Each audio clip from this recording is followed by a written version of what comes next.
Welcome back to the show where one man is in his 40th year. Yay. I wasn't going to get away with this. I never get away with this. Rob wouldn't let me get away with it. The wife wouldn't let me get away with it. My boss called me an arsehole for not telling him. It was my 40th birthday, so yes, it's my 40th birthday. Happy birthday, me. Happy birthday. Well, that was yesterday anyway, 23rd of April, good old St. George's Day. Don't get into the whole racist stuff because, no, it's just St. George's Day. Just accept it for what it is. Anyway, that was that. We've got lots on today. Rob, how on earth are you? I'm very good, thank you, darling. We're in Casa del Rob today. We are Casa del Rob. So it is a bit of a mess. It's really hot. Have you noticed how hot it is? I've had the heating going because we had a milk incident. Oh, no. And T spilt a whole mug of milk over the sofa. Oh. So see this here. So Try to dry it. So the cover that we put over, like one of TikTok fleece. If anyone goes on TikTok, you see those really cheap fleeces they put on there. One of those that got washed, and then the cover that goes over the actual, the pillowcase for the sofa, that's gone in the wash. And because it's not particularly nice weather, I couldn't put it on the line, which is what I normally would do with those. They had to go on rads, so the heating was on, which is why also there's bits of sofa around, and there just happens to be a dead plant next to you too. Yeah, it's wilted from the heat. That was for a Mother's Day. The Tesco's bulbs, we're selling bulbs. Oh, yeah. They turn into really nice flowers. And then I used to get something like that at Christmas. Every year, my aunt and uncle that used to live down the road from me on Watford Road in St Albans, they used to give us a big bar of dairy milk when dairy milk was still dairy milk. And that big, proper, you could only buy it at Christmas sort of thing. And then they'd also give us one of those, what were they? Weren't a chrysanthemum. Honestly can't think of what they were. Well, they were hyacinths. Oh, it was hyacinth. There you go. Perfect. Yeah. That's exactly what it was. And you got a single hyacinth bulb, but you got that funky 80s, 90s glass vase, which you filled up with water, and then the bulb would sit on top. Yeah. And we got that every year. And I loved it. It was really nice. But so that's what that was. I love the fact it's still going. That sort of thing. It's just still there. It's the fact that they've stuck it in an ice cream pot that interests me. Well, the funny is because when I got it, he got it for Randa. They were all still closed and it was all great. And then when I went back 2 weeks later, they were clearly still the exact same plants because they'd all opened up and some of them were dying. So they were clearly just selling the same ones. I've got to say, Aldi are awful for that. I know Tesco's normally not too bad, but Aldi are the worst ones. And I've seen this at multiple Aldis now. They have their trays and trays of things like pansies and petunias and whatever else they have for kind of gardening when it comes to the summer and you're going to be doing your flower beds. Welcome to Garden Time with Cheap Show? No, Garden Time with Channel 84. Yeah, we're here with us. We have Paul and Eli. Hello, guys.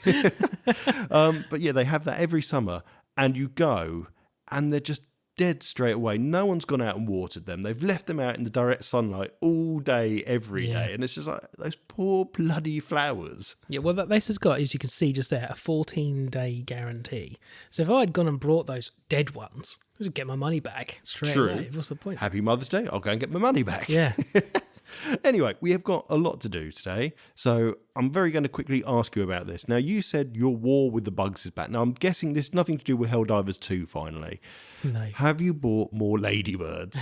No, I haven't, but I did make a joke on Discord about Helldivers to their Hell Pods and then put a picture, have you seen it, of all of the aphids all over my rose bush? Yeah. And then I was asking Matt from Pine of Cthulhu because he works in the garden. He's a gardener.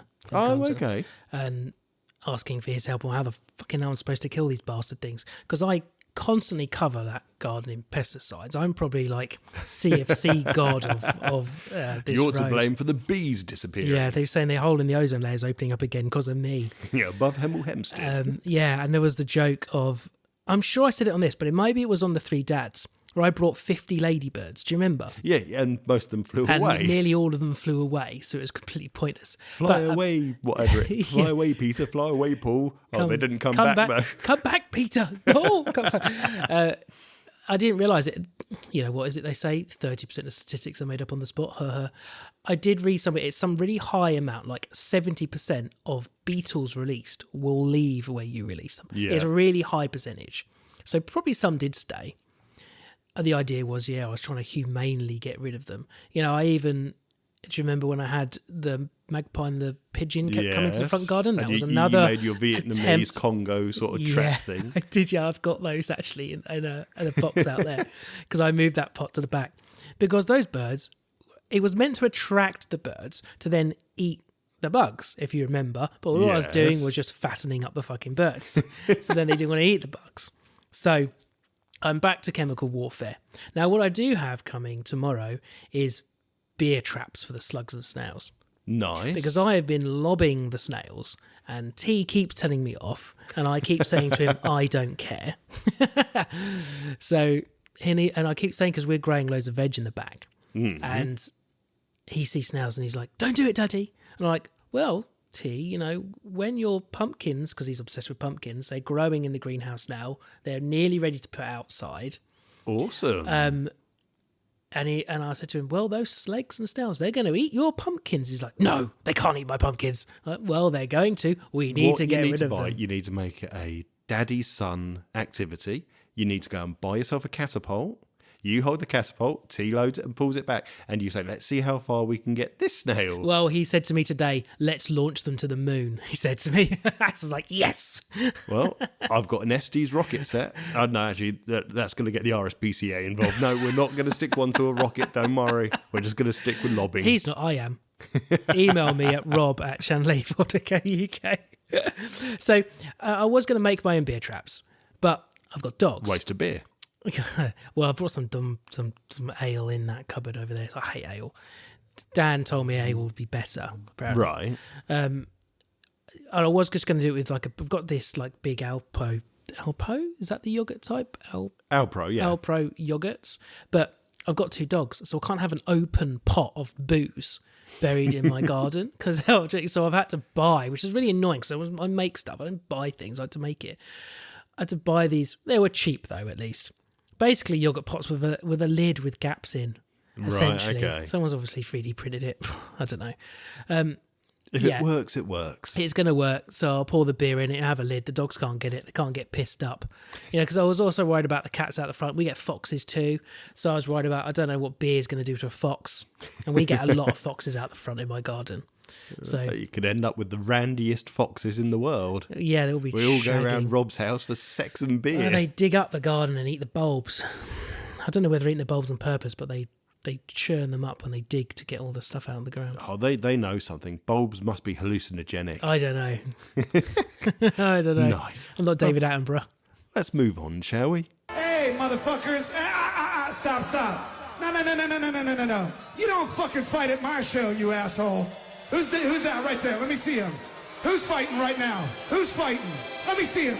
There's that fucking guy in the striped shirt right there. Hey, motherfucker, look at you. Hey, look at me. Hey, in the striped shirt. Look at me right here, motherfucker. Look at me. Look at me. Get the fuck out of my show right now. Get the fuck out. Get the fuck out of my show.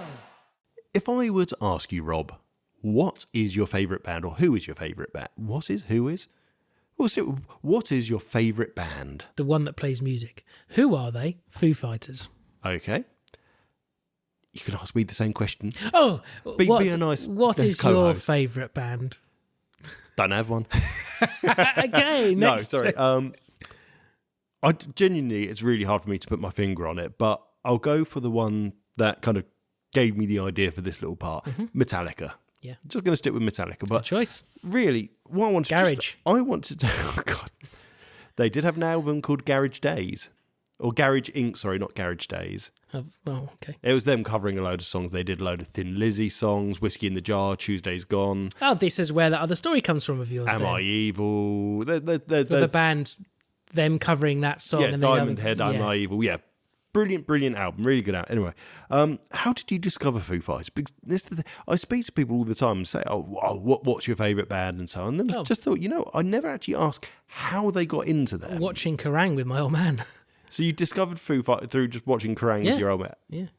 Nice. What was the first song? I think it was Learn to Fly. I think it was. I mean, there was the there's Jack clearly Black and Kyle. Yeah, video. there's earlier songs, obviously, but Yeah. I just think that was the first one I might have seen, and then I kind of listened to a few, and then because I wasn't really aware of going back and listening. Just when I brought a CD, or I have to sit there and watch Kerrang, or they weren't really on the box, but the box was another one that was always on. Dad would have the box on. It was a music channel for those who don't know. Too young to remember, yes, it was a music channel. We're not using the slang, the box, for the TV.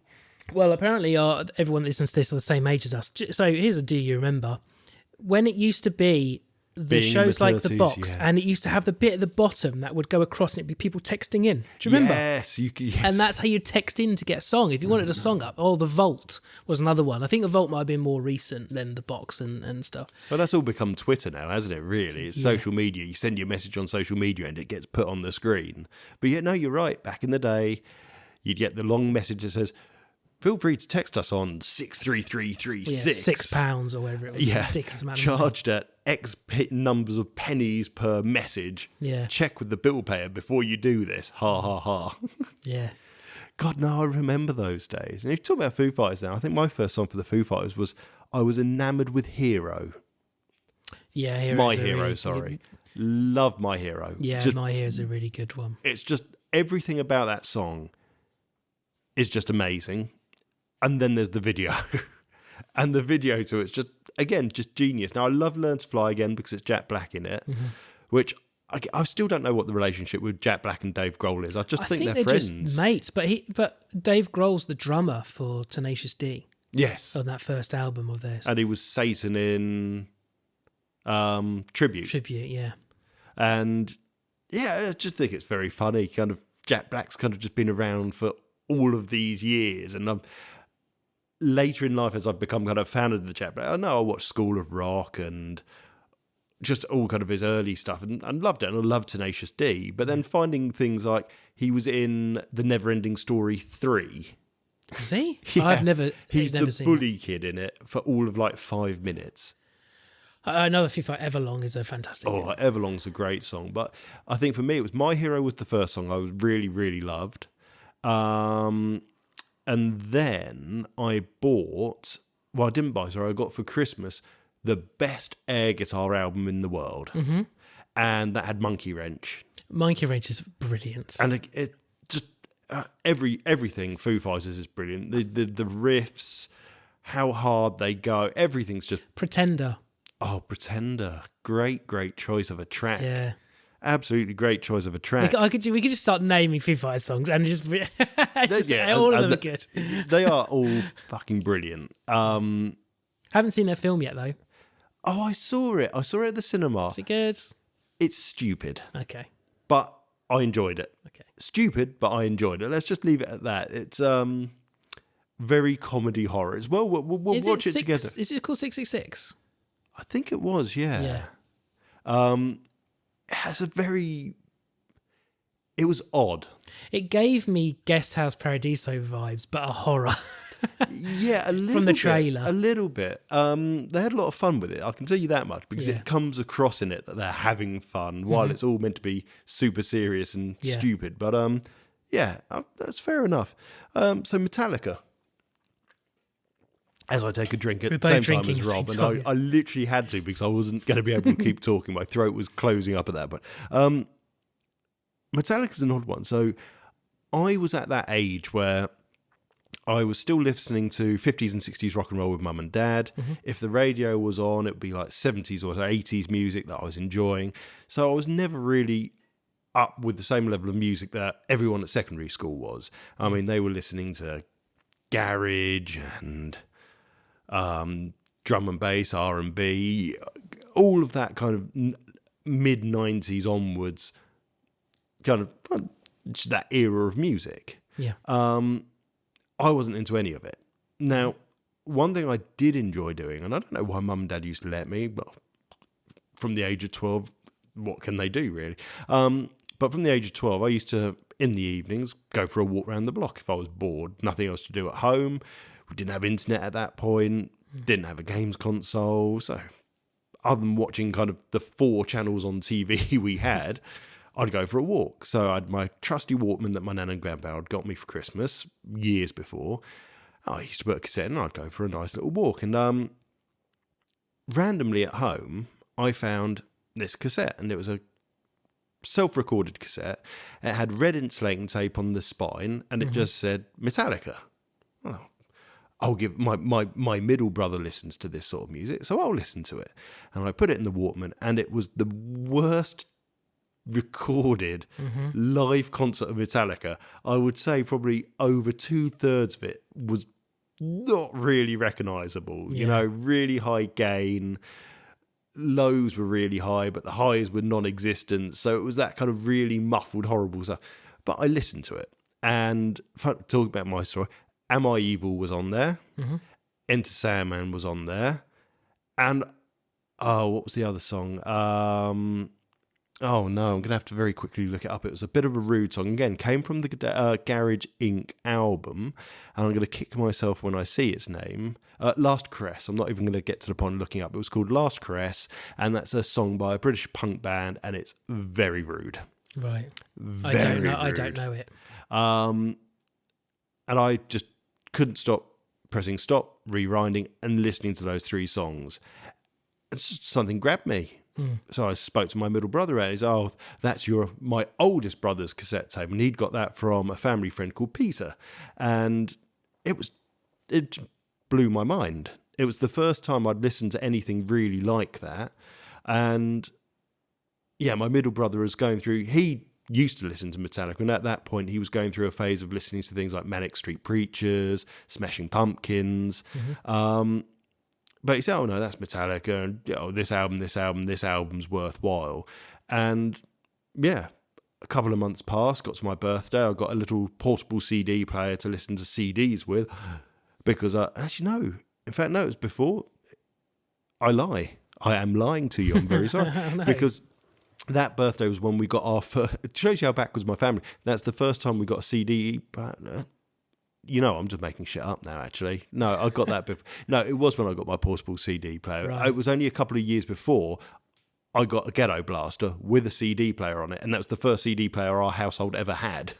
You know what I hated about CD Walkmans?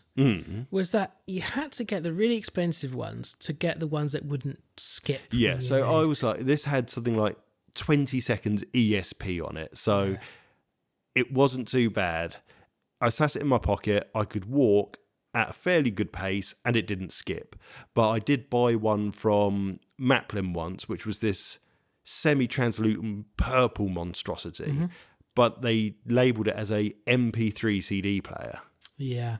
So that must have been 98, 99, I think I bought that. And I bought it with these Maxell black CDs that looked like the PlayStation CDs that you could burn yourself. And I filled it up with MP3s, and you couldn't do it. You couldn't walk with it. It was just full stop. You couldn't walk with it. Stick a normal CD in, you could. And I did some digging, read the manual. When playing an MP3 CD, ESP is deactivated. Ugh. And I can understand why. It's because it's reading finer data, as it were. But anyway, so I got my pocket CD player, got some money from birthday, went up to our price at Marketplace and bought Kill 'Em All and the Black Album. And I listened to them non-stop. And that's why I'm a fan of Metallica still. I absolutely love it. Don't love their new stuff. Everything since Saint Anger. Oh dear. What was the newest one that we were both listening to? Was it Metallica? Who released that? Judas Priest. Was it Judas Priest? Yeah, you sent me the new Judas Priest song, which was amazing. That was wicked. That was still in keeping with what they did. Yeah. Whereas Metallica kind of, they did I Disappear for Mission Impossible 2. And then they released Saint Anger, and it just, they kind of went down this route of Lars wanted to be his drums sound much more industrial versus what they used to sound like. They've drop tuned everything, and it's just, they've all tried to go, and it's just, it doesn't work for me. I haven't listened to any of the really new albums, but again, I kind of got a little bit annoyed when The Unforgiven is a brilliant song on the Black Album. Can't beat it. An amazing song. Then on, I think it's Reload. I don't think it's Load. I think there's an album called Reload. There's a song called Unforgiven 2, which is, in my opinion, it's better than Unforgiven. I'll probably get killed for that. In one of the latest albums, there's now The Unforgiven 3. It's like, no, just fuck off. Yeah. Stop it now. I feel like the bands like that, as they get older, they need to just lean into people just loving the old stuff. And if they release new stuff, make it how they would have made it back in the day. Yeah, I mean, my biggest disappointment is I never got to see Metallica live. I would love to, but their tickets are like £100+ now, even for like Milton Keynes. Yeah. And so I'm not going to pay that to go and listen to. And they're still a great show, but a lot of the live stuff I've seen them do on YouTube now, Hetfield isn't amazing, don't get me wrong. His voice is gone. I'll never forgive. I said this to Dan the other day. I'll never forgive him and all of them that went to see Oasis and didn't invite me. Ooh. Yeah, because they thought I didn't like them. Well, that's what they said. How wrong were they? I just don't think they wanted me to come with them for every reason. Yeah, so that's kind of my story about Metallica. I just wanted to find out what your favourite band was and where you discovered them. And I love the fact that you discovered them watching with your dad, Kerrang. Same place I discovered Rammstein. Du hast. Rest in peace, Kerrang.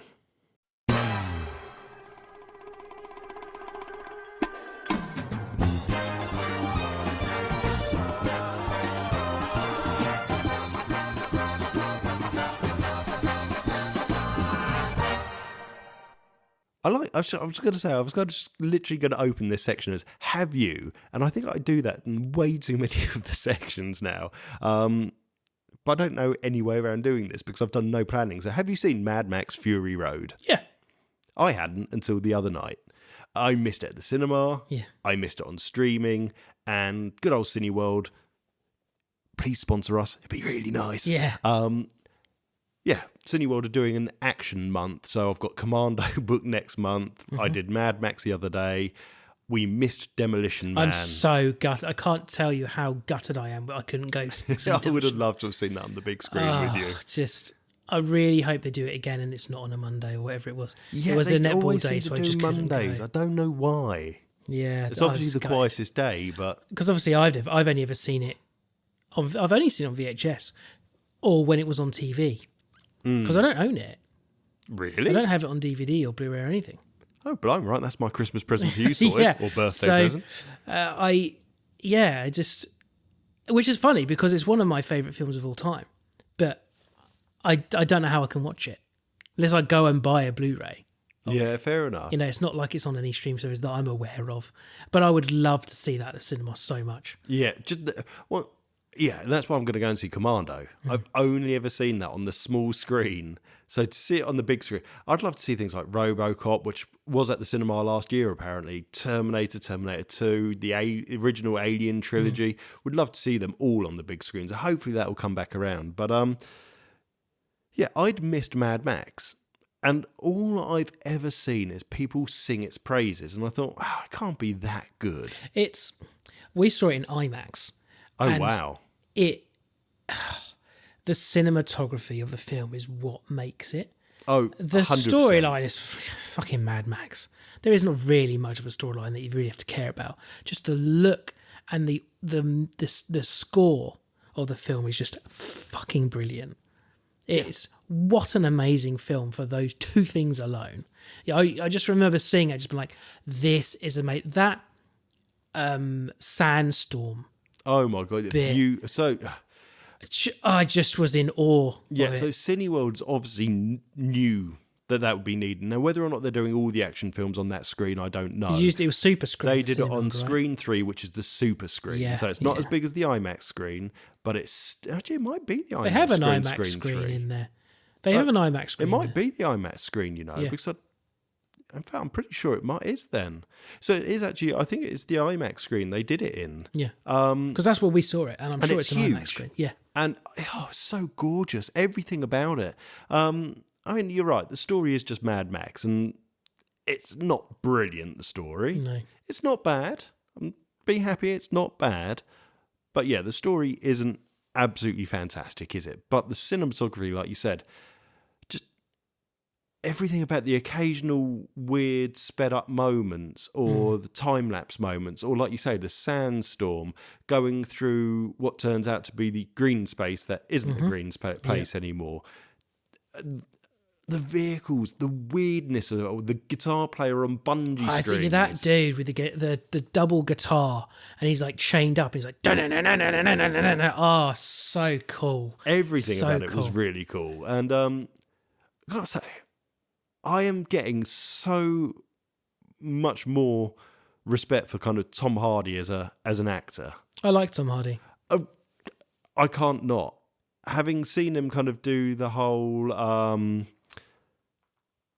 was it not the Cray twins? He plays He plays the Cray twins. it is the Cray twins, Yeah, isn't it? yeah. In a film called Legend. Yeah, I really love that film. The portrayal that he does in that is just phenomenal. I just wrote IMDb into the IMDb search there. Nice, well done. Bane, okay, yeah, it's well portrayed. I need to watch that again. I've only seen it once. I remember watching, I swear, and this could just be kind of that Mandela effect, but I swear I've seen it twice. The first time I saw it, he was barely legible. The second time I saw it, it was like, hang on a moment, have they cleaned up the audio on this? I think it was a bit of a Is there been meme. a recut with this or something? I think it was just a bit of a meme, so that's probably why it was in there. Yeah, that's a fucking good impression, that. Jeez, that was a good impression. He's in a show called Taboo. Oh, I've never heard of that. It was a BBC, I think it was BBC 2017, 8 episodes. I really wanted a second series, they never did one. Very weird Victorian thing. We watched it because someone we know was one of the costume designers on it. Mm. And yeah, it's a really good show. I remember him, the first film I remember him in was Rock and Roller. Oh, God, yeah. Yeah, that's the first thing I ever saw him in. And Now, he's a very small chap in that, quite skinny. he is, and from what I understand, again, I could be completely wrong, and feel free to fill us in if we are, but I understand he's kind of a method actor, isn't he? He basically... My understanding is He is goes slightly and sets that way. himself up in whatever role he's meant to be playing, he'll do. Now, did you know that one of his earliest films, so he's done films since about 2001 from the look of it, he did a film in 2002 that nearly killed his career. Mm. Do you know what it is? No, I just closed IMDb, I don't know. It was Star Trek. No. Yes. He plays Yes. Picard's clone. He He plays does. Shinzon. Of course he does. And apparently that role nearly killed his acting career. It was such a bad role for him. I think he plays it really well. Yeah. But no, he yeah, does since look you just so said- young.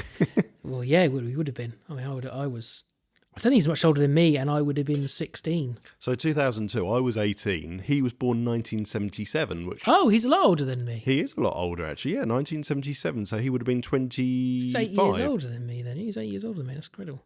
Yeah, that's interesting. But yeah, he did Star Trek Nemesis, and apparently it absolutely caved his career for a period. Was that well reviewed, though, the film in general? No. Is that...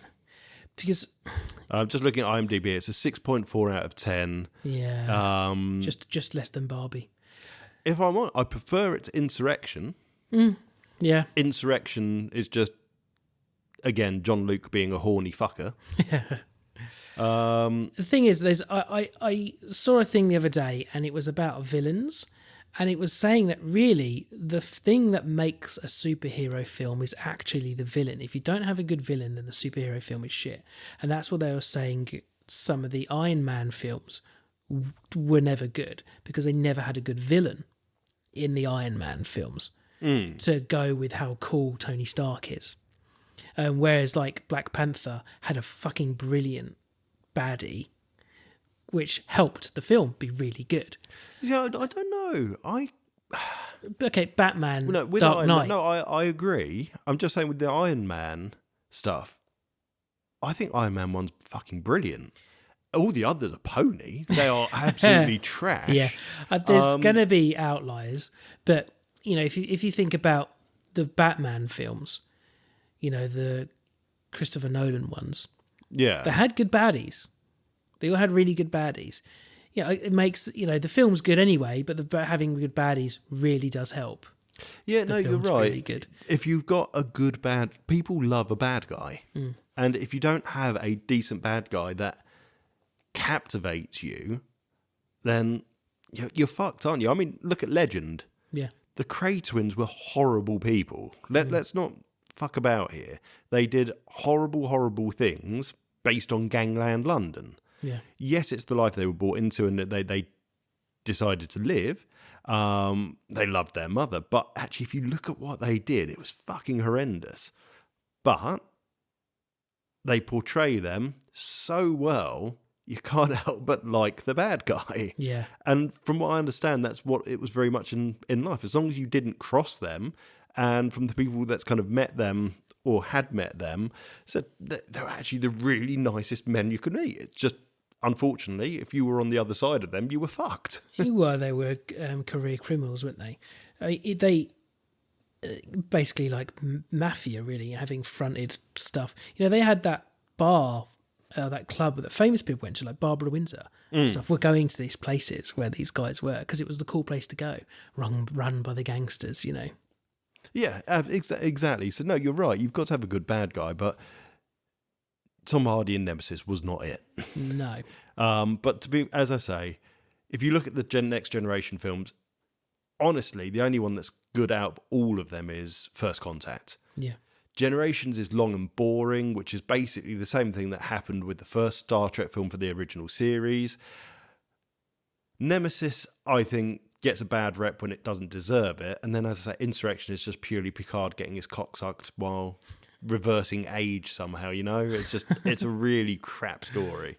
And they kill Data. So it's like, oh, brilliant. Well done, guys. Thanks.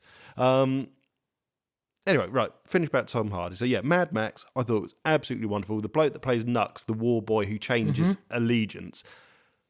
Wow. Is he from Mickey Blue Eyes? Oh, I don't know. I haven't looked him up. I just thought his performance is so good. And he's in, I want us to call it Dead Bodies, where he plays a zombie. Oh. Who gets a heart. Really? Yeah. I just genuinely felt bad for his character in this. Yeah. You actually feel for him by the end, and then it's like, yeah, when he finally sacrifices himself for the girl, it's like, he finally realises, doesn't he, what the fuck? And then it's kind of too late. But I love the idea as well. Witness me. Oh, yeah, witness me. I shall return Chromie. Yeah. But the whole idea of the girls wanting to escape as well, but each of the girls have got their... Did you realise they'd all got their names with what they are, basically? I didn't notice, I don't think. Yeah, I didn't until I started looking them up. So you got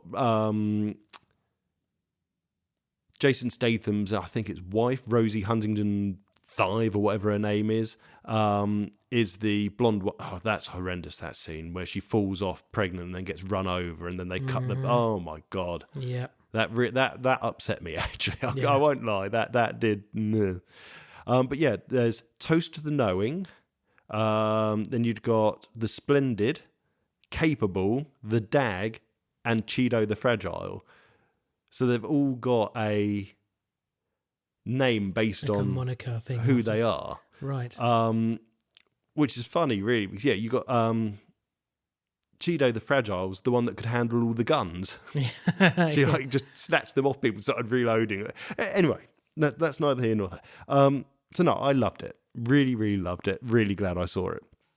And then trailers came on. Mm-hmm. And it just made me want to talk a little bit more about film before we move on. Obviously, it's just dropped. Deadpool and Wolverine. Yeah. I watched it, just so happy to be a third one, because the second one I enjoyed, but I thought it was a bit of a letdown compared to the first. I think because the first one was just such a breath of fresh air in a mist of Marvel fucking bullshittery.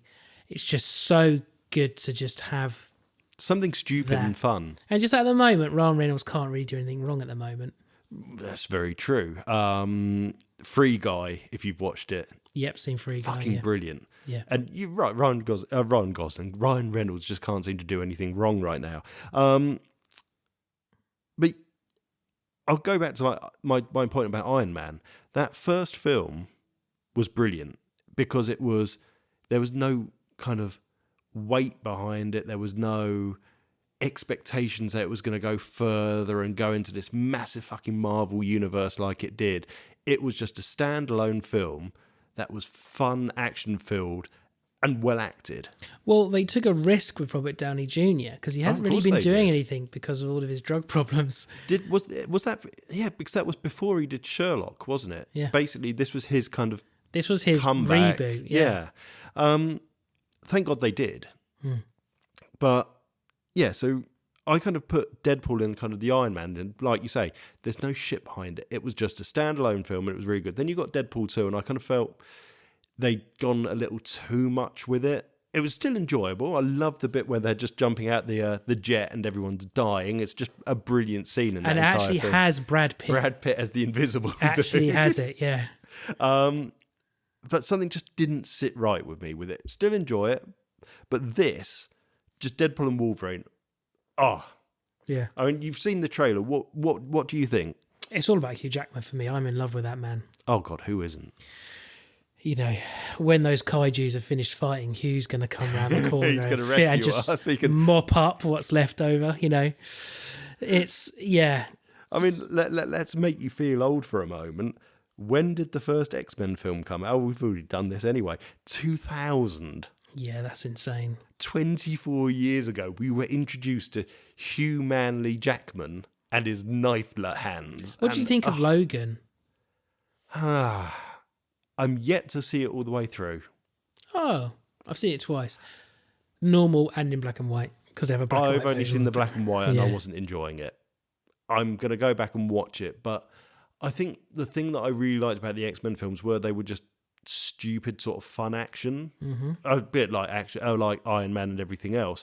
Whereas I found Logan, they'd gone for the whole 18 certificate kind of darker. So maybe I was just watching it in the wrong kind of mindset, the wrong mood. Yeah. So I will go back and rewatch it, but you're right, Wolverine or Hugh Jackman just makes that role. I was super into it because of reading a load, because I really like dark comics. Comics have drawn really kind of like the Sandman, really dark, bloody, not for kids. They're the comic books I like.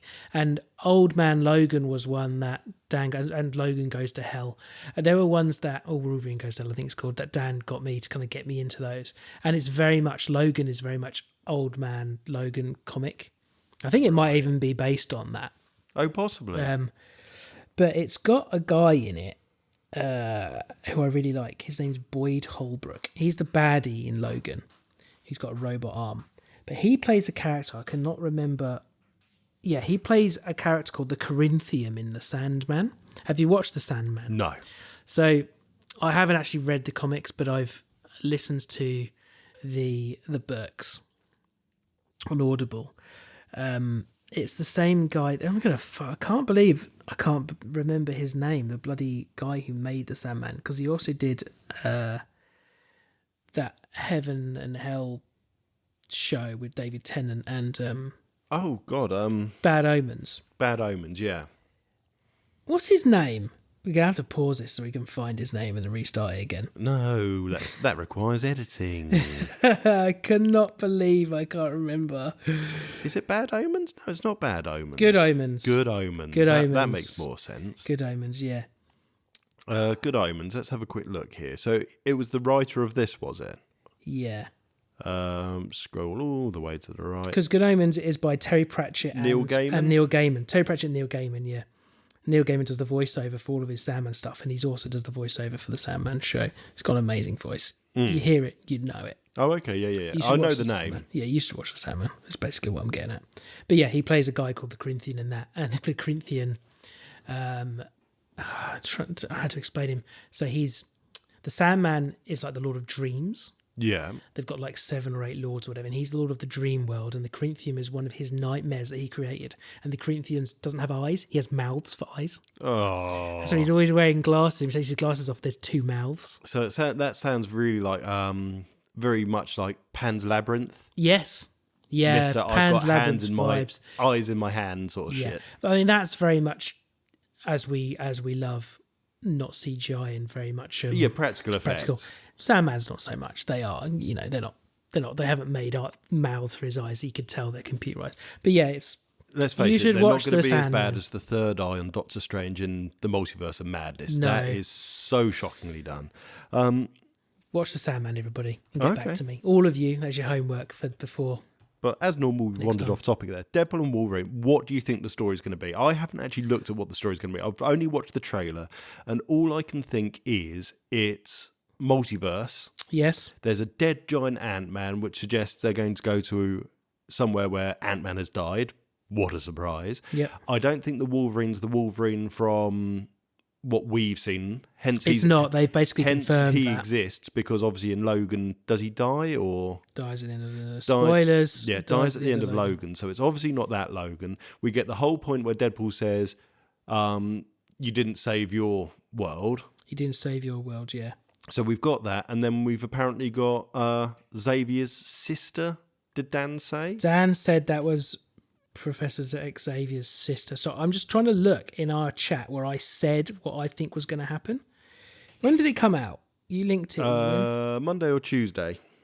God, was that far ago? Oh, it might be Monday, yeah. No, it came out Monday because we were playing, guess what, Helldivers 2 on Sunday night. But yeah, I kind of get the idea it's going to be a whole multiversal thing, and Deadpool pulls whatever it is into his multiverse for whatever reason it's going to be. Yeah. And it kind of went with that whole... you see him do the spiral thing, don't you? Yeah, you see him Right do at the end. a Doctor Strange magic disc thing. Yeah. I can't find it in our democracy chat. Well, I must have wrote it in the R2D2. That's Yes, where I it wrote was in that one. But either way, it's... Yeah, so... I think that's what it's going to be. And obviously that would actually play really well with Cable. Yes. Seeing that he's jumped from the future, sticking him into multiverse kind of also makes sense. Yep.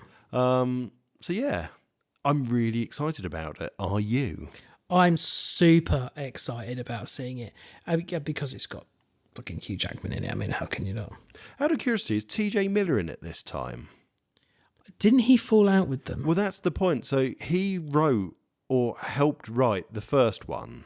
He didn't get... I think I heard... Then in the second one, apparently there were lots of arguments and he was told somewhat, I think, fuck off maybe?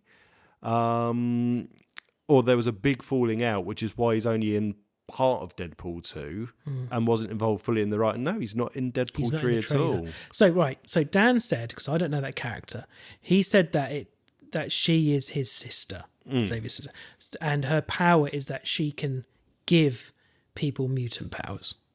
Yes, that's exactly what he said. So I said, I think she's going to be the big baddie, and she's going to be coming from another world. Oh, hang on. Is that, doesn't that mean she's just rogue?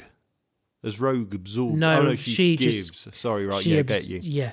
So she can just give people powers. So I was thinking that she's going to... Maybe she destroyed Logan's world and he failed to defeat her in his world. Mm-hmm. And they're both going to get pulled into Deadpool's world. Yeah. Where there aren't any mutants. So... Oh, yes, that's a good point. Because what she's going to do is try and do the same to that world. But now... Deadpool's like, you now have a chance to save this world like you failed your one. She's traversing the multiverse to... No, I don't think she's... I think it's accidental. I think it's Deadpool's fucking around. Because I haven't seen the other Marvel stuff, so I know there's stuff going on with the Loki stuff. I can't remember his name. My dog's named after him, for God's sake. Where there's multiverse stuff and all into... I haven't seen season 2 of that. There's multiverse madness with Strange, and then there's with also... Venom. Yeah, Venom, because you see that at the end of the last Spider-Man film, Venom getting sucked up. So I think just how Venom gets sucked in, so does Logan, so does this person. They get sucked in the exact same way that Venom does, right? Yeah. And when they realise he's just there drinking at the bar, like we see him talk do. about Venom, Tom Hardy. Bloody brilliant, both of them. I love them. Again, really negative reviews I'd got I given love on. those. I love both of them. I thought they were fucking brilliant. I really like them too. And so she's going to get pulled to this other world. He couldn't defeat it in the first one. That's why Deadpool's like, oh, you're going to you failed your world. You can save this one. Let's help me defeat her here. Yeah. But I think they do fail again. And she does create mutants in this world. And like Dan was saying, that's how they then introduce mutants into the current Marvel universe, which is what they wanted to do. That's a very She good does point. something, or maybe her dying sets off a chain reaction and awakens the mutant gene, like the mutant gene gets awakened. So it could be the kind of a lore. so it might well be a reboot of the whole Marvel X-Men series. Yeah. Created by Dead. That's a very interesting. That is my theory. And I'm not going to read anything about it because I literally want to walk into the cinema knowing nothing but that first trailer. Yep. That's exactly all I the want to same. know. I've just made that up based on that conversation we had in that chat. Brilliant. Yeah. Okay, well, look, we've been talking ages, so we'll go very, very quickly. There's 2 more trailers that I've seen that I really want to see. Mm-hmm. Number 1, I am seeing, I've got my tickets for, The Fall Guy, Ryan Gosling. Mm-hmm. Had no idea what it was going to be. I just saw a film, he's a stunt man. I presumed it was going to be some sort of funny comedy romance. Now I've seen the trailer. Holy shit, does it look cool. It's cool as fuck, yeah. It's just a complete action film, kind of Die Hard meets Ryan Gosling, I guess. Is like, so the idea of the film, if you haven't seen the trailer, but go and see the trailer, is he's a stuntman. He's trying to get with the producer of a film that he's on. It turns out the star of the film hasn't turned up for filming, so they send Ryan Gosling to go and find out what's going on. It turns out the star's got into trouble with some really nasty people, and then they're trying to kill the stuntman because he's witnessed what they've done. Oh, right. That's the whole point of the film. I didn't get that from the trailer. I thought he was just a stuntman. We need maybe it needs to be the second trailer you see, but genuinely, it looks fun. Lots of fun. Ryan Gosling doing what Ryan Gosling does best. Hamming it up as well. It's brilliant. Again, he does some great stuff. Yeah, 100%. Deserves way more love. I really liked him in that Sci-Fi kind of sequel they did. Oh, shit, why can I never fucking remember anything? Because we don't plan. Yeah. We need to plan more. No, fucking no, we don't. So, Harrison Ford was in the first one. Everyone's going nuts because it's such a famous film that I cannot remember the name of, and nor can you. And we're going to go nuts. All right, I'm going to look up Ryan Gosling. Cyberpunk. Now. It's a cyberpunk kind of film. Right. Okay. Was it popular? Yeah, it's amazing. Was it La La Land? No, I like La La Land. I've never seen it. When did it come out? The second one. Oh, Blade Runner. Yeah. Right. I've not seen the new Blade Runner. It's good. I liked it. To be honest, I wasn't blown away by the first one. And again, it's one of those typical ones. If you look at those 1,000 films or 100 films you must watch before you die, Blade Runner's always there. It was good. And it looks amazing. And the story was okay. But honestly... It's slow science fiction. Yeah. So, Dune, Space Odyssey, that. Yeah.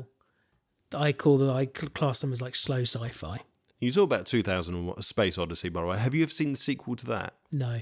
2010, brilliant film. Absolutely love it. And it's Helen Mirren's first role, and she plays a Russian space scientist. Oh, okay. Commander of a spaceship. Brilliant. I'll lend it to you. It's really worth watching. But do you reckon Blade Runner 2047 or whatever it's called is worth watching then? I enjoyed it, yeah. Oh, I'll just give that one a try then. But yeah, so Fall Guy. Definitely going to go and see that one. Really looking forward to it. But the one I'm really looking forward to, just because I love John H. Benjamin. Mm-hmm. Do you know who that is? No, but I saw the trailer. So. He is the voice of Archer, yeah, Bob from Bob's Burgers, and several characters in Aqua Teen Hunger Force. Yeah. And that is Boy Kills World. And it just looks mental. What is it? Skarsgård, one of the Skarsgård brothers. Yeah, it's one of the Skarsgård. This is It, though, isn't it? The guy who plays It. Yeah, that's it. Which is a crazily different role than And this. he doesn't get to speak in this. No. He's completely mute, he's deaf, and it's John H. Benjamin doing the voiceover for him. And I'm just here for it. Other than the fact that it looks just crazily violent and stupid, it just looked really fun. So as long as the trailer isn't just the best bits, definitely watching that one. And that's it, really. That's all I wanted to talk about for 28 minutes. Blimey. Oops. All right, party time. Whose birthday is it? Someone gets a spanking. Yay! Happy birthday! Happy birthday to you. Oh, no. Happy birthday to you. Happy birthday, dear TJ. Happy Yesterday. birthday to you for yesterday.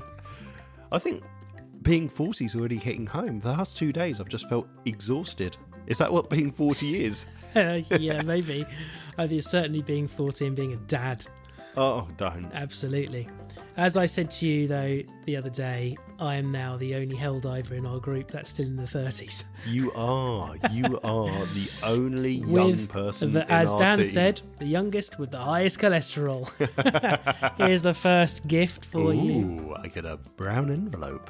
Brown envelope. With Is your... this me being fired from the podcast? Yeah, this is your P45. Oh. Isn't it cool? It's a cool very card. cool. Yeah. It's not a pop art, it's a drawing of Spock doing Live Long and Prosper with a party hat on. Oh, I love that. TJ, may the force live long and prosper inside of you on your birthday. Rob, Miranda, And T. Miranda, and T. Oh, I love it. I really like that. That's a we'll get a picture of that up on Twitter and maybe the webpage. 2 gifts here, hard or soft. I always like it hard, but I'm going to take it soft from you today, Take it Rob. soft first. Okay, there you go. This wrapping paper I have used so many times. That was the last of it. I've run out now. Sainsbury's or Test? No, this is the Sainsbury's It's going to be one. Sainsbury's, yeah. Colourful balloons. Colourful balloons. It's lasted a in long lovely time. It's a rainbow. big roll. I love it. It's Yeah. such a nice wrapping paper. Oh, right there, the labels. We'll pop that there for a moment. It's a T-shirt, boys and girls. Hopefully the right size. I love the fact that you messaged Jem, and I'm guessing because she didn't reply, that's when you asked me my No, T-shirt I messaged reply. you first and you didn't reply. And then I was speaking to Karen and she said, why didn't you ask Jem? So I asked Jem. Oh. And then she replied just after. Okay. Uh-oh, right. What is it? Oh my god, that's amazing. So I'm covering my face at the moment. It's Darmok and Jalad. It's Picard and Darmok with guitars and a bass live at Tanagra with a star date, Shaka, When the Walls Fell. It's like a band shirt. That is just... I don't know where I find this shit. That's genuinely a thing of beauty. I love it so much. It's so stupid. I love every minute of it. It's just, yes, I am here for that. It's a great shirt. That is wonderful. And now your hard item. Ooh, right. Okay, he's given me my hard one. And I'm not going to bother trying to save wrapping paper for once. Ooh, right. I can see something lower decks.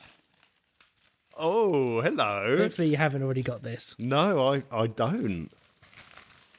So this, for the people that are listening to the Rattle of the Paper, is the Star Trek Lower's Deck, the USS Cerritos Crew Handbook by... Oh, Chris Farnell's done a load of the Star Trek books, hasn't he? Join the crew of the USS Cerritos as they seek out new life and travel where people may or may not have been before. Based on the hit Paramount Plus animated series, Wankers Paramount, hate you, hate you, hate you. Sorry. Until Lower Decks is brought back, they're cunts. Star Trek No, Lower's... I'm trying to get a bloody series. You can't say, this is, actually, no. Okay, we have to be nice to them on the Trek show. We can be horrible to them here. Yeah, we'll just do some spin-off and then we'll claim that we were influenced by Star Trek. And I was trying if we to get need them to send us free codes to give to Of listeners course you too, were, eh? yeah. Just don't fucking respond. No, well, there you go. Star Trek Lower Deck, Mariner, Boimler, and all their friends. Hilarious and informative handbook will help you come to grips with... Oh, I love it. There's only so a few fun to go pages through. that they had online, and the Ferengi was one of them on there. Oh, and I started no. reading it, and I was like, I'm going to get this for Tom. Oh, this is brilliant. Oh, I'm looking forward to going. Oh, thank you very much, dude. You're That's welcome. really awesome. You're Thank you, welcome. man. Really, really taken with all of that. And the T-shirt, I'm going to get that washed and... Yeah. Yeah, it does have that new shirt smell that needs to get taken off of it. Yeah, everything does. Everything does. Been properly spoiled for my birthday, so I've got some lovely presents at home. Jem's taking me to Bath for the week, a couple of days. We're going to go to the Bath Spa, and we've got a hotel booked and all that. So looking forward to that. And kids got me a nice jumper and a couple of nice little bits of chocolate, my favourites, Hershey's cookie and cream and Terry's chocolate orange. And my mum, dad, and aunt got me some lovely bits and pieces I'd asked for, like 2010 on DVD and a couple of shirts, one of which, well, both of them are really garish. Love them. One's covered in skulls, and the other one, I might look like a pimp wearing it. But I love it. A couple of like techie bits as well. So I've had a really good birthday, and of course I cannot forget this. Patron saint of the podcast. Oh, of course. And you'll find out more about that later.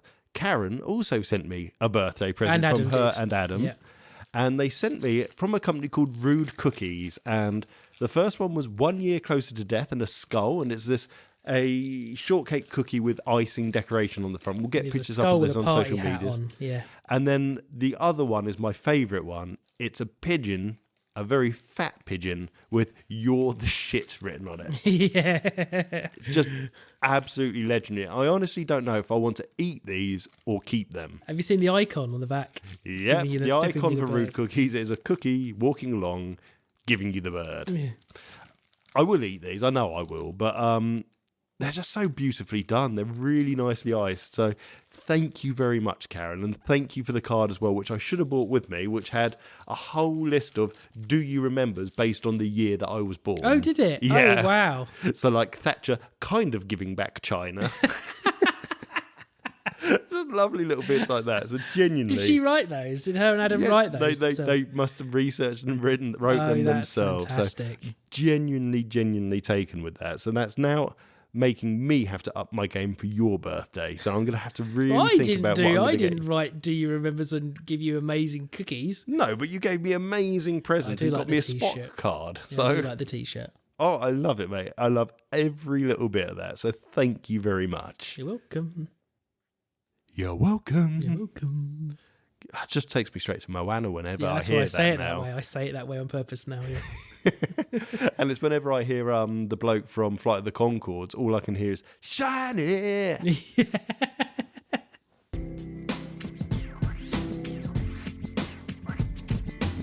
Can I clock it? Can I clock it?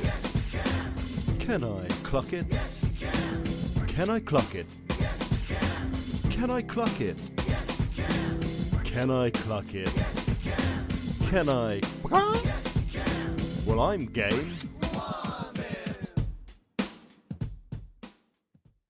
Robert. Yeah. Robert. Yeah. Are you ready for a new game? Yeah. Now, the listeners have already heard the intro, so they know exactly what this is based on the intro, as long as I've actually edited it and created it in time. So if I haven't, I'm very sorry, but So I'm going you to explain haven't- the game anyway. As you're talking, you don't know what the intro is. Oh, and I know what the intro in my head is, Okay. and I know exactly what I'm going to do for it. It's whether or not I record it in time, which I will of. Shall I give you some reactions? No, no. Oh, what a great intro. You won't have heard it. Oh, that's not very good, Tom. You could have done better. Uh, Maybe next time, Tom. Oh, brilliant. I do love a good intro. Now you can cut Stop, those out because and you're move not them how meant you to like. know what it is anyway, because I'm going to okay. explain the game to you now. Okay. This game is called Can You Cluck It? And I've dragged my wife into this, who Kicking and basically screaming. me and her have been watching Taskmaster. Great show. Love it. We've fallen in love with it completely. We've watched 2 series. We're on to season 3 now. We're that far behind. And she likes the idea of being Taskmaster. Okay. She wants to be Greg Davis. Fine. I'm happy with that. And we've got a whole YouTube video that's going to be playing. We're not going to do it in the podcast. It will just be up on YouTube for listeners. And that's a whole charity shop kind of challenge thing that we're doing. 100% not stolen from Cheap Show, I promise. It is just charity shop stuff. It's our own little take on it anyway. That will be coming in the future. But then this game just so happened to come first. Okay. And I've been thinking about this game for years, mainly because I listened to the Hamish and Andy show and they suggested, send in your ideas for stupid games once upon a time. And they didn't do mine. Wankers. Boo. So yeah, Can You Cluck It? Have you got any idea what it might be? Something to do with chickens. It is. So I have 6 envelopes here because I thought 6 is probably going to be way too many anyway. Mm-hmm. We're going to choose 3 each, and in Okay. each envelope is a song. And I need you to cluck the song to me and see if I can guess what it is. Okay, wicked. That is what Can You Hopefully Cluck I'm It going to is. know the song myself. so- Well, that's exactly it. So we might have a little pause. What I'm going to suggest for the rules is I've got my Bluetooth headset right. You're going to choose your 3 envelopes. Okay.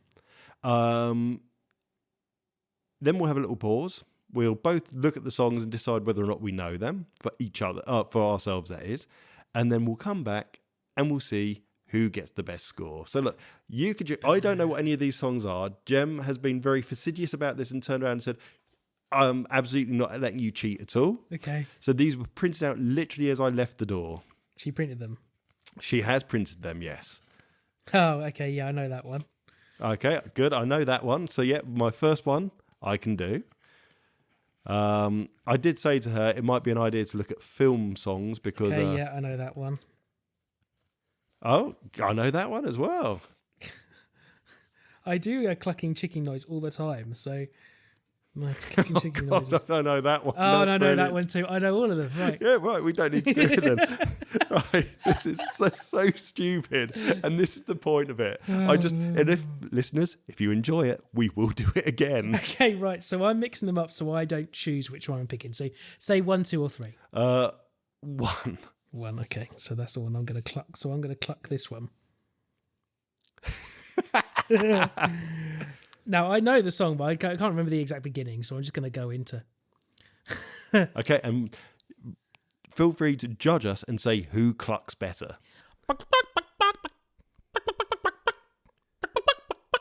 Ghostbusters!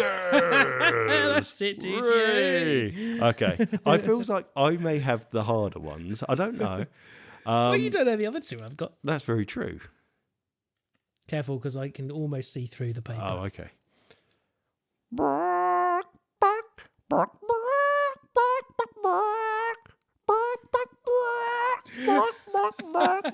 will go on. Celine Dion. Yes, well done. 1 point for Rob. Have I invented a stupid game or what? Yeah, this is great. 1 or 2? 2. 2. Because it rhymes with poo. Poo poo doo doo. Can't look at your face while I'm doing it. Singing in the rain. Yeah, okay. Beautifully done. Thanks. Beautifully done. Thank you. I think we need to tell Jem to make them harder next time. Oh, God, okay. Bark, bark. God, no, it sounds like Star Wars. Bark, bark, bark, bark, bark, bark, bark, bark, bark, bark, bark, bark.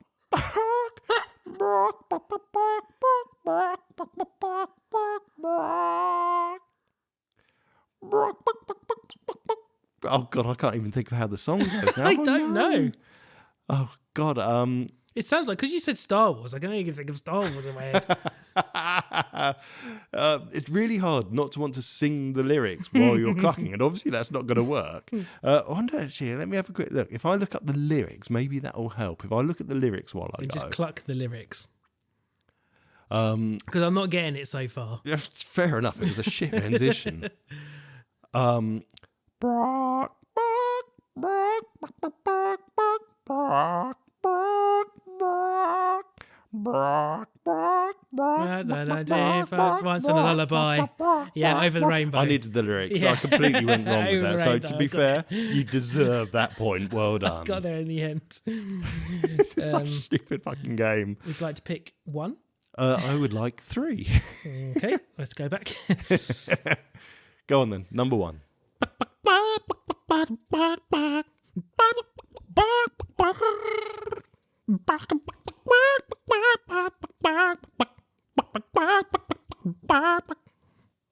Oh God, I've got no idea. And again.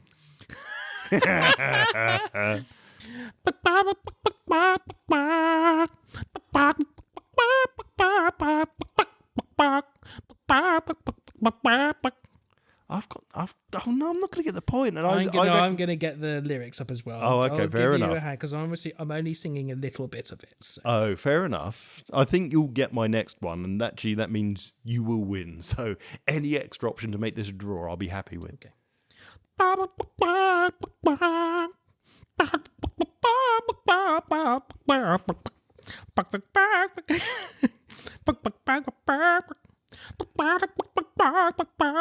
No, I've got no idea. Go on. I don't want to miss a thing.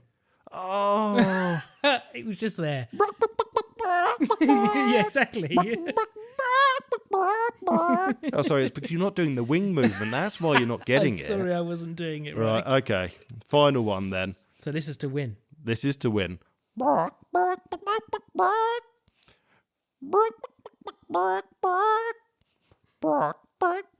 Men in Black. Yeah, there we go. I will happily concede that one to you. But welcome to Tom's stupid game that we may revisit or completely forget about Is for the the rest intro of going to time. be you clucking? No, the intro is going to be, can you cluck it? Can I cluck it? Just because it's stupid. Yeah, well done. That was a good game. I enjoyed that. Good. The salmon. The salmon spends its life relentlessly striving to get upstream.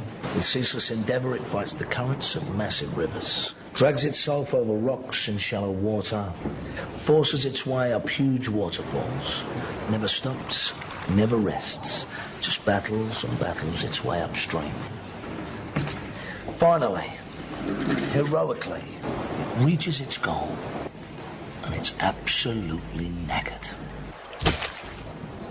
And it dies. Remember, you are not a salmon. It's our favourite time. Not the Kid Show Knockout because I've got to put those votes on Twitter. Instead, we're taste testing. Oh, clucking hell. Oh, cluck it. Yeah, no clucking involved in this. We've got 2 drinks to taste, and I've got, it's kind of a little game actually, 3 random, highly expensive Japanese KitKats for you to taste and tell me which one is which. Okay. So the drinks we've got, you bought, are Coca-Cola Zero Sugar Lemon, Tango Mango, which I really like saying. Mango. Tango Mango. I have Mango Tango. I have tried this one, Which is fine. That's fine. And then 3 Kit Kats. I'm not going to tell you the flavour. I want you to tell me what the flavour is, and then we'll see if you're right or wrong. Okay. I've got an admission to make here.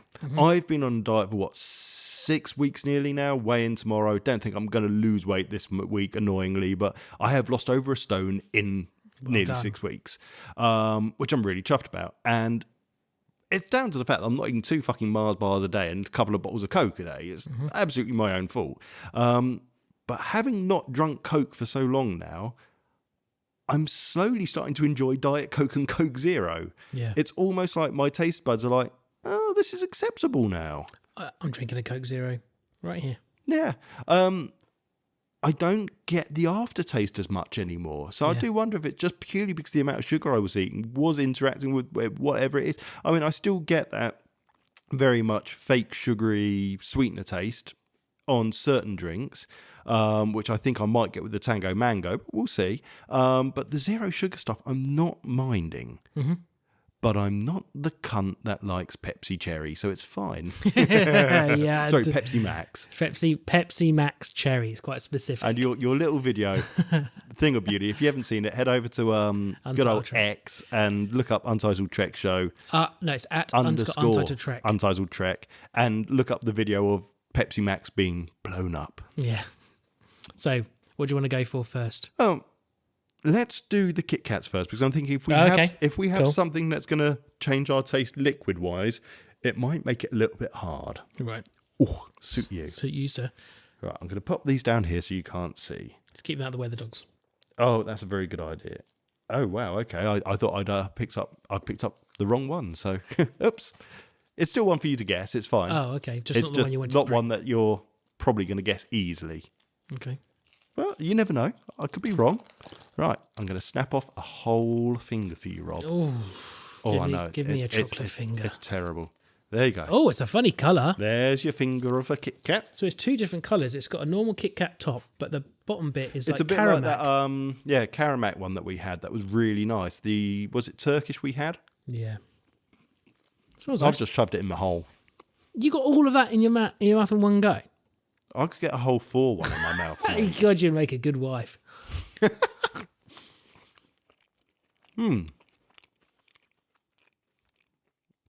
You know what? I know what that is, and I can taste that. And that's actually a really nice representation of what it's meant to be. It's coffee. It's not coffee, no. It's something you might have with coffee. Oh, I quite like that. It's a bit of an almondy flavour, which is, I think, where you might be going down with the coffee route. Yeah. The coffee taste goes away. It's very sweet, obviously. Can I have a clue? Because I don't know what it's meant to be at all. No, so you would normally have them with a coffee if you were an American. There's a regular joke about police officers in America that might It's involve... donut. It is. Where did it go? KitKat chocolate frosted donut.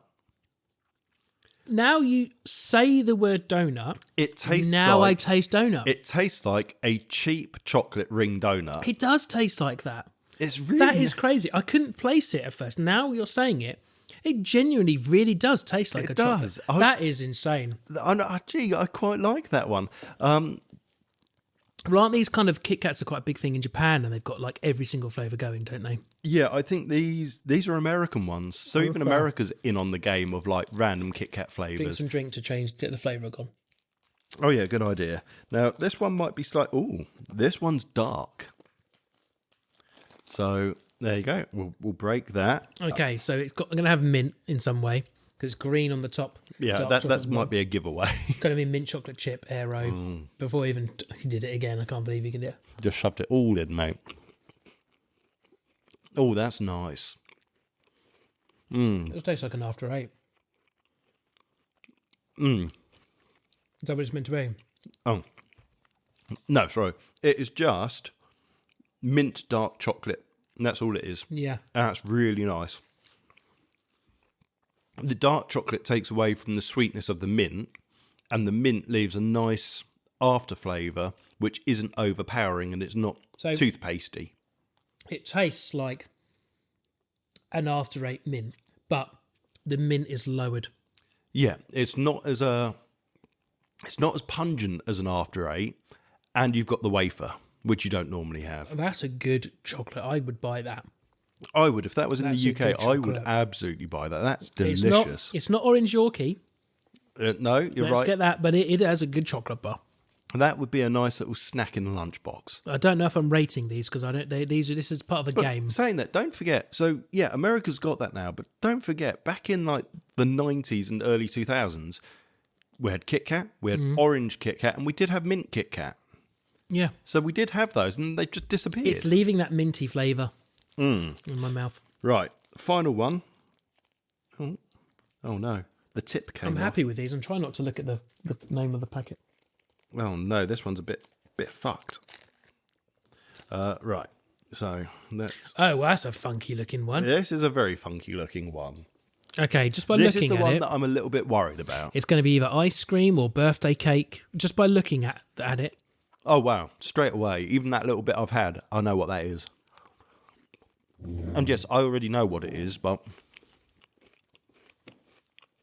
it's nowhere near nice. It's actually quite foul. yeah, it tastes like those little chocolates that you get at the cinema. Those little white Jazzies. with a You're right. There is definitely a jazzy quality about that. I think jazzies are the white ones. Is it maybe like a fairy cake or something? Very, very close. That is birthday It was cake. birthday cake, like I said, birthday cake. Doesn't taste like a birthday cake. Just tastes like buttercream icing.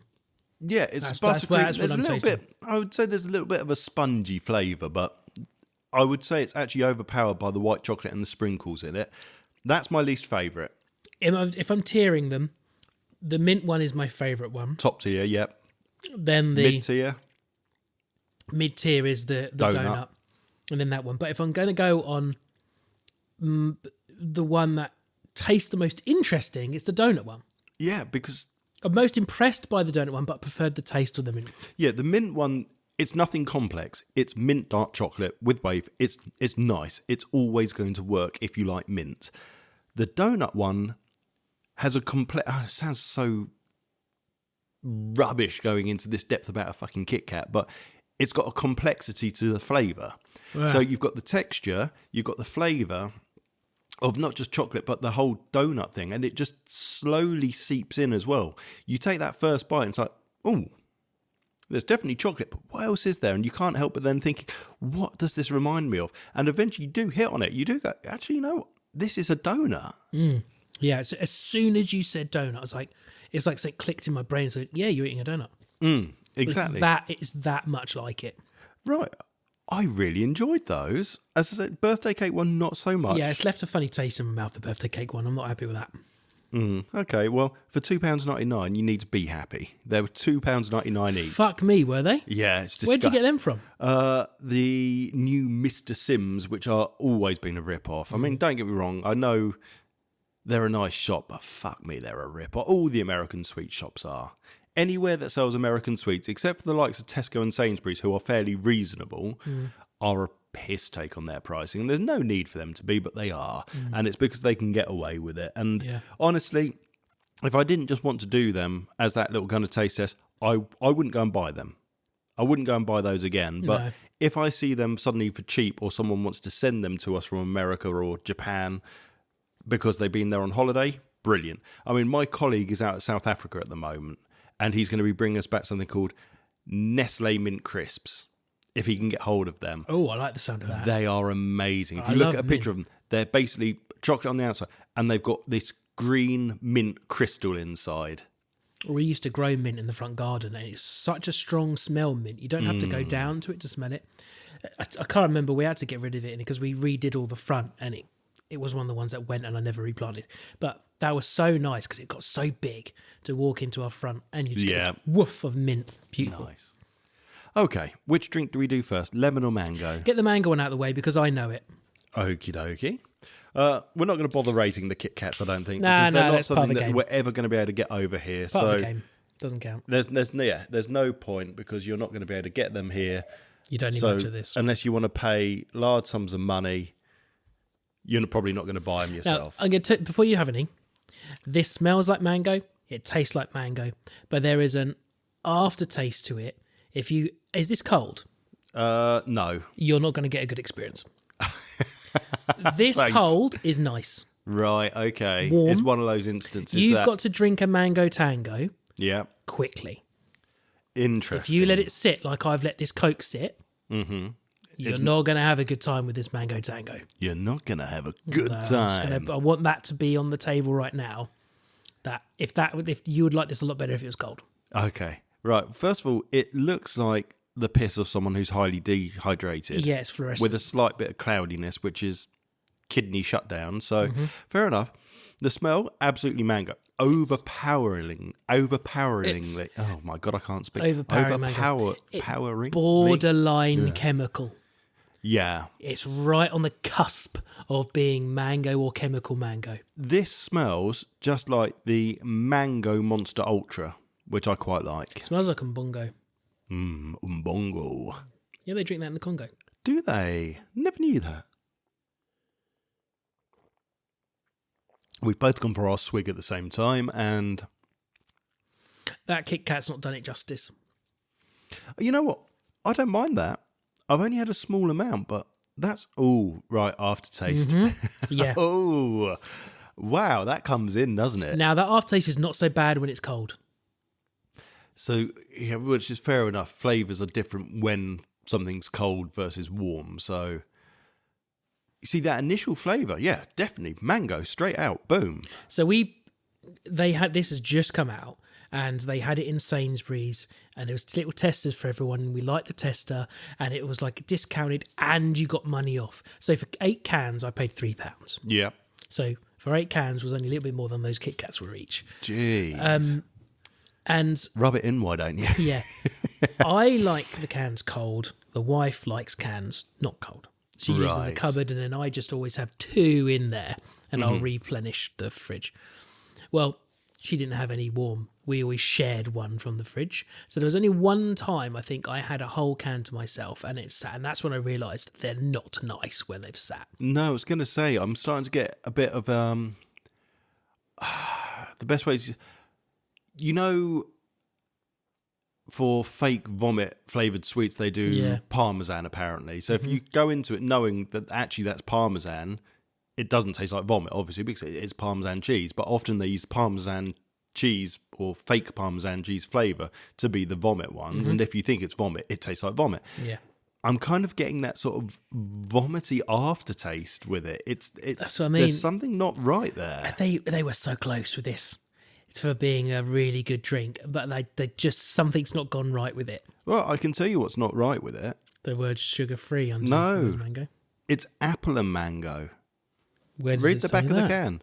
Carbonated, no. sugar-free apple and mango. They put apple in a lot of stuff because I just think when it's actual proper fruit juices, they do a lot of apple because it just adds more liquid. It's a bulk. Yeah. It's a bulking agent. I don't know why they'd put it in this as a flavouring.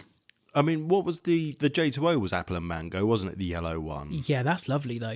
Yeah, but... Interesting. This is a tango mango. Fun fact, in this country, when you put ingredients on there in the order of what's the most first. Yeah. Apple is first. Well, there you go. It's 4% apple and 1% mango. Well, there's your... I think Future's that's gone where it concentrate. is. Yeah. That's what's gone wrong. I think the numbers are off. If that was 2% and 2%, that might work. I mean, I eat a lot of mangoes, and yeah, you can't really juice a mango. You know, you've got to get the flavour from some physicality of a mango. So that's mangoes what the are expensive. Yeah, and that's where the apple is. Right, fair enough. It's a shame because these are when they're cold, they're nice, but you've got to drink it quick, as I said. Yeah, I would say that's... And I'm not a quick drinker. I drink things really slow. Fair enough. I would say that's a 2-point disappointing climax. Yeah, it's Starts off good, but disappoints everyone in the end. 2.4 is the lowest, isn't it? And 6 is the highest.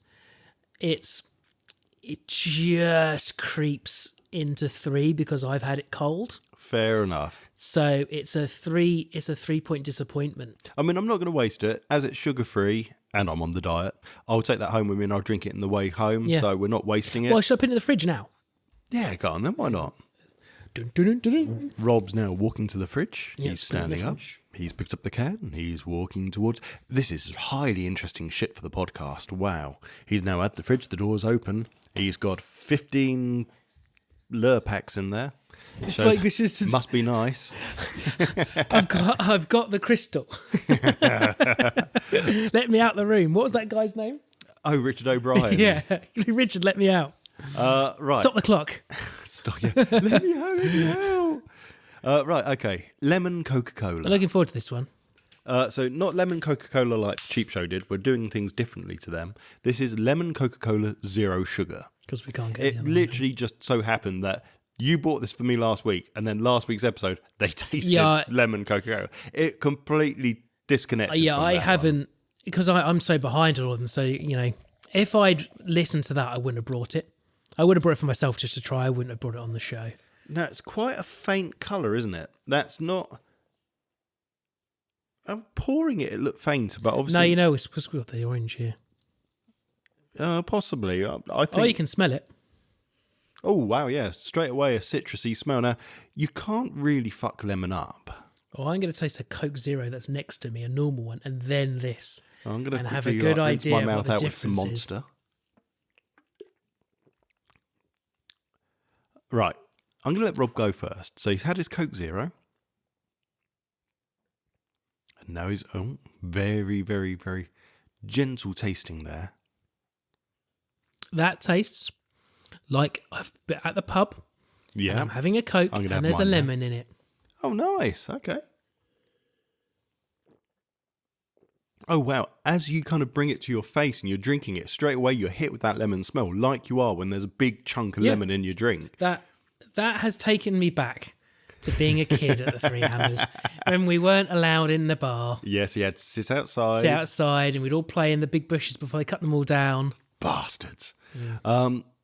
No, that's really pleasant because you get a really strong aroma of lemon, but then it's in your mouth, and it's not overpowering.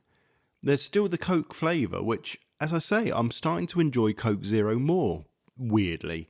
that lemon flavour to it, it's just right. Now, it is doing something to my teeth. Yeah, mine feel a little bit furry. Mm-hmm. Which isn't a normal thing for zero stuff. True. So it must be something to do with the lemon flavouring.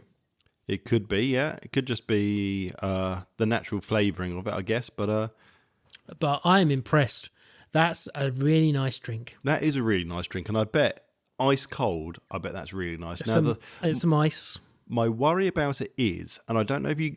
This is kind of my worry with Coke Zero. Full stop. If I'm going to drink Coke Zero in a pub or in a restaurant, I will have it out the machine. I will ask for it with no ice. Because to me, Coke Zero doesn't have that strong, syrupy flavour you get from standard Coca-Cola. Think McDonald's Coca-Cola from the machine and how delicious it is because it gets that extra squirt of syrup in it. Yep. Coke Zero, to me, as nice as I'm finding it, just tastes thinner. Yeah. And I feel that if you have ice in it and you then don't drink it quick enough, it's going to water it down more. And I think with this Coca-Cola Zero Lemon, I'm getting that more. So I'm getting the taste of Coke with that little bit of lemon, which is just right for me. But I feel if I put ice in that, I'm going to lose the flavour completely. Yeah, I can see where you're coming from. So that out of the fridge, I bet would be really nice. With ice, I'd have to drink it quick, I think. Yeah. But they also say, and maybe we should test this one day, drinking through a straw gives you more flavour. Oh, really? Whether or not it's true, we'll find out. We'll do that test one day, maybe. But that, I'm going to say that's a 4 point. I'm satisfied. I'm going higher. That for me, that's a 5 point. The good old days. Fair enough. I'm really happy with that. What a nice drink. No, I From our corporate overlords at the Nestle company, whoever the hell owns Coca-Cola. Coca-Cola owns It's Coca-Cola. Coca-Cola, Yeah. is it? Just talking about the old days. I've got some sad news, Rob. What? Greenwood Park, the big slide on the hill. Mm? They're getting rid of it. Why? They're replacing it with what looks like a really cool slide, a big plastic one that does zigzags down. Oh, to give everyone whiplash. Probably, but probably also to stop people taking bikes down it and sledges down it. Oh, like yeah, we used to in do the all snow. kinds of shit like that. But, did you dislocate Telfer's shoulder once or did something to his ribs, did you? Do you remember we met up at like stupid o'clock in the morning? Oh, God, yeah. I think we did the sledge down the... we were adults, by the way. Yeah, we literally finished in the pub. We closed early because the road wasn't moving. No one was in the pub, so we all went down the park. And I think we slid down the slide. Yeah, we did, yeah. And it ended in pain. But yeah, no, that big slide, which is literally the last thing of my childhood in that park, is going. I got a little bit sad about it, I'll be honest. Oh, I'm going to tell my dad that. Yeah. As they used to have two forts in there. They had a really big wooden chunky fort and then a littler one to the left. They're gone. The lose your teeth springy animals are gone, and they've just got these much firmer springy ones which just aren't as good. The two little bridges that bridged the gaps up the hill are gone. Literally, that slide is and the swings. The swings are still fairly original, but I just say I'm not a Mr. Health and Safety Gone Mad kind of guy. But what I will say is the new stuff they put out is crazy. Like the stuff they've got at Greenwood Park and at Gadebridge. yeah. So the I look at it and I think, oh my God, a kid is going to break his arm. On this. Kay scares the shit out of me. She goes on that giant spider pyramid thing, which is just lots of ropes and they can climb up to, and she just shoots up to the top, which is like 30 foot up in the sky. And she just stands there holding on, waving, going, "Hi, Tom." It's like, if she falls, I'm sure she's going to like break bones or her neck. And like the weird slide things they have that are just metal poles. Have you seen those? They're just two slanty poles. Yeah, and they put their arms over and their legs over, so the poles on the left and right are going under their armpits and under their knees, and they just slide down like that. And it's like, you screw up, you're going to fall backwards and snap your neck. There's a little park at Keensfield down the road. Yeah. They have got a toddler climbing frame thing, like it's for tease age, with one of those from the top highest point. And I'm like, Miranda and I were looking at it like, what are you meant to do with this? We don't have, I don't understand. It's just two slanted poles. We couldn't understand what you meant to do with it. And obviously T didn't know, and he's too small. But I was Yeah. like, then I eventually saw a kid using it. I'm like, oh, that makes sense. He's not doing that. Yeah, no, exactly. I literally had no idea what they were, and all I heard from Kay was, Tom, look at me do this. And she did it, and I'm just sat there, I was like, I'm not going to tell you off, I'm not going to say you can't do it, because I can't be that sort of dad, but oh my God, I'm shitting myself at the moment. Yeah. This is so uncomfortable to watch. It's such a battle to not be a helicopter parent. Like a lot of the times, Miranda laughs at me because I go, nope, and I just turn around and walk off and say, if I can't see it, it's not happening. And the thing is, they're never good padding underneath those things. Oh, there's nothing. It's just... It's chips. It's like bark and chips and stuff. Yeah. But as I And say... hypodermic needles. Oh, no. As I say, Greenwood Park, the slide's going. What a shame. I mean, don't get me wrong. They used to play a park, you know where West Avenue is in Killigrew Junior School? There was a park there. Mm-hmm. Well, still is. And that's pretty much nothing original there. The monkey bars on that, kids used to walk across the top of them, drop down, and literally it was the width of their arms. So they drop down, land on their armpits and snap their shoulders.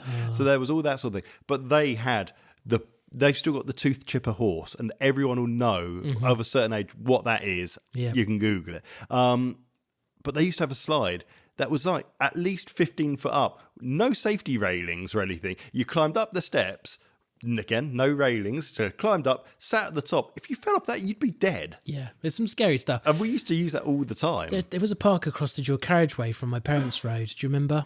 That's Yeah. gone. I think it's housing now, I think. Has that gone? I think it's housing now. Fun story for you, painful story for me. Mm-hmm. Their swings would not pass health and safety when they were there. No? So most people will think of a swing, yeah? You sit on it, you've got the rubber seat, then you've got the two chains come down, and then the two chains turn into an upside down Y, so Yeah. connect at the front and the back. The swings there were just a single chain down to the rubber, and that was it. Mm-hmm. So if you didn't have good balance, You're off. you fell backwards or forwards.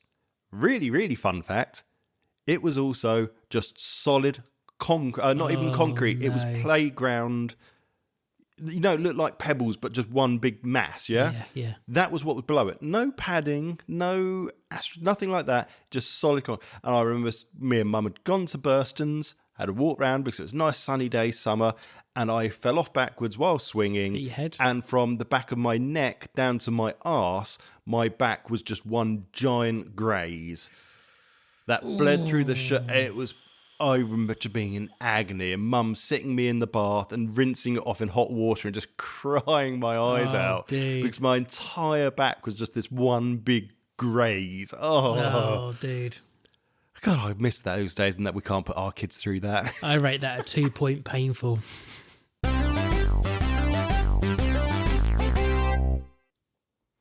I've got, well, I'd say we've got some wonderful news for everybody. We do. We have some big news. And I'm right now going to freestyle a intro Freestyler. for this section.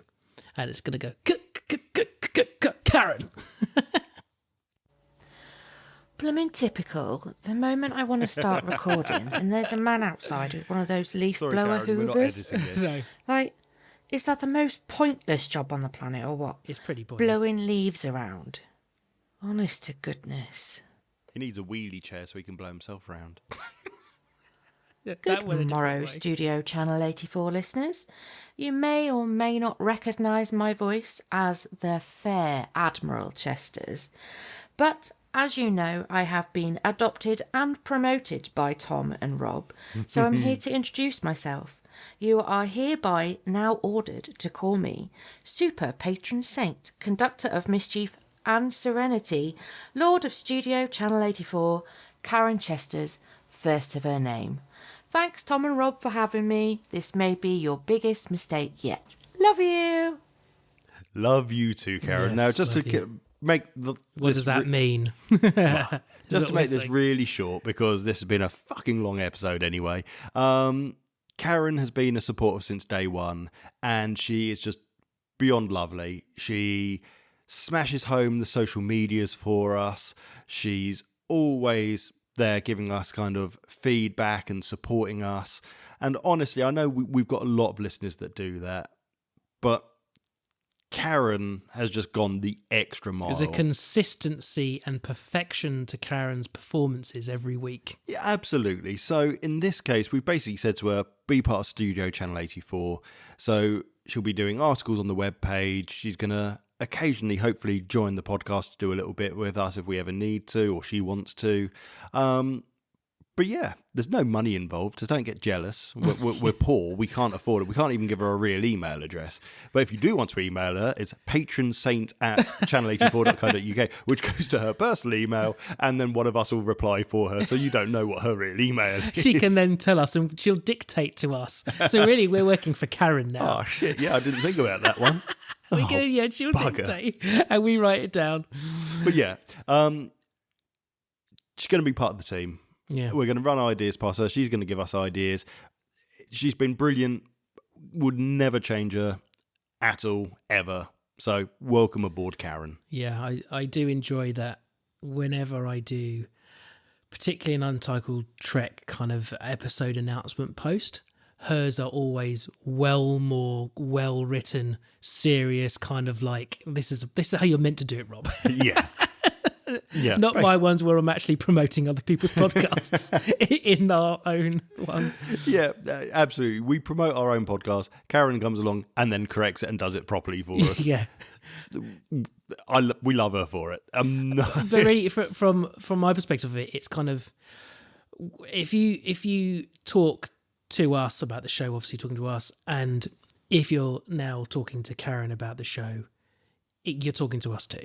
That's the kind of perspective of it I have. Does that make sense? Oh, absolutely. That's it, really. Definitely. And I've just had a brilliant idea. So we're at the end of the episode. Thank you very much for listening to another God knows how many minutes of chaos of us clucking like chickens, talking about films and eating KitKats. It's been a lot of fun. If you want to follow us, head over to channel84.co.uk where all our social media links are. You can also find all the links for both podcasts we do, the Channel 84 Variety Show, which you're listening to now, as well as the Untitled Trek Show, which is our Star Trek spin-off podcast, which we have a lot of fun with. So you can find all our social media there. You can also find our articles that we've written on there. I'm actually writing one at the moment, which has been long in the making, because last time we posted was November last year. after I posted the post saying we're going to be doing more posts. Yeah, it's got busy, because bear in mind at that point we were only doing one podcast and it was every 2 weeks. And then we had the 2 Christmas specials, which took all of our December up. So we are catching up with ourselves. The site has been updated, finally, like I said, a long time ago. So that's all good. Now, if you want to email us, you can email podcasts, that's plural, at channel84.co.uk. That comes to Rob and me. You can email TJ at channel84.co.uk if you want to just speak to me. If you want to speak to just Rob, it's rob at channel84.co.uk. If you wish to speak to Karen, the patron saint, you can send it to patronsaint at channel84.co.uk. And if you have a complaint, direct it to Karen. Yeah. Because me and Rob don't want to deal with it. Because I don't care. So again, if you have a complaint, patronsaint at channel84.co.uk, and she'll decide if we need to hear about it. And she'll move it to the recycle bin. Boom. Otherwise, thank you very much for listening. It's been great fun as always. Rob, thank you so much for my gorgeous stuff. I'm really, really looking forward to reading the book and getting that t-shirt washed so I can wear it. Yeah. I will see you in 2 weeks' time. Thank you for having me, but you're in my house, so fuck off. Yeah, that's true. And there is no song at the end of this one. Tenergy. You can listen to it on repeat as it's got its own dedicated episode now. Yeah. Put it as your ringtone. Then review us. Give us some Tenergy. Love you. Love you.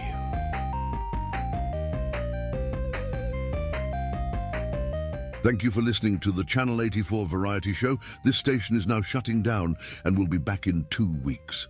Excelsior.